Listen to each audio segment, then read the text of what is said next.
উত্তম ফয়সালা চান তাহলে সব কিছু আল্লাহর ওপরে ছেড়ে দিন। আল্লাহ যা করেন ভালোর জন্যই করেন। আপনি জানেন না, তিনি ভালো জানেন। আল্লাহ বেকার যেতে দেবেন না, না আপনার দোয়া আর না আপনার সবর।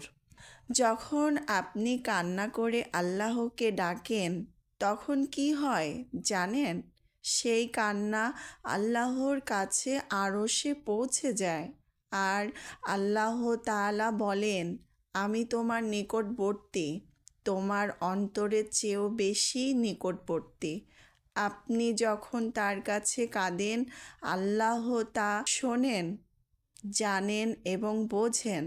আপনি যখন গভীর রাতে উঠে তাহাজ্জুদের নামাজ পড়েন, যখন আপনার চোখের পানি গড়িয়ে পড়ে সেজদায়, মনে রাখবেন তখন আল্লাহ আপনাকে দেখছেন। তিনি জানেন আপনি কতটা কষ্টে আছেন। সেই সময় আল্লাহর দরবারে আপনার কষ্টের কথা বলুন। কোরআনে আল্লাহ তাআলা বলেন, আমার বান্দারা যখন আমার ব্যাপারে আপনাকে জিজ্ঞেস করে তখন বলুন, আমি খুব নিকটে। আমি প্রার্থনা করার সময় প্রার্থনাকারীর দোয়া কবুল করি। সূরা আল বাকারা। কোনো মানুষ আপনার কষ্ট বুঝুক আর না বুঝুক, আল্লাহ অবশ্যই বোঝেন।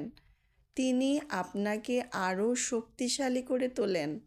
তিনি আপনার ধৈর্যের পরীক্ষার পর আপনাকে পুরস্কৃত করবেন।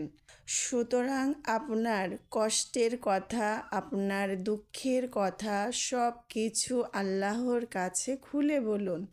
আপনার হৃদয়ের ভার লাঘব হবে এবং আল্লাহর রহমত ও শান্তি আপনার জীবনে প্রবাহিত হবে। নিজের নিয়তকে সাফ রাখুন। হতে পারে যেটার জন্য আপনি কান্না করছেন সেটা একটু দুহাত দূরেই আছে। পরীক্ষা তো তাদের জন্য হয় যাদের আল্লাহ চান, আর সবর তারাই করে যারা আল্লাহকে চায়।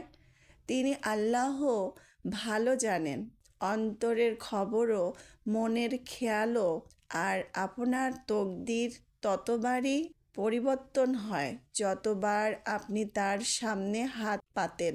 রাসূল সাল্লাল্লাহু আলাইহি সাল্লাম বলেছেন, দোয়া ব্যতীত আর কোনো কিছুই ভাগ্য পরিবর্তন করতে পারে না। জানেন দোয়া কি? নিজের প্রতিটা পেরেশানি আল্লাহকে বলে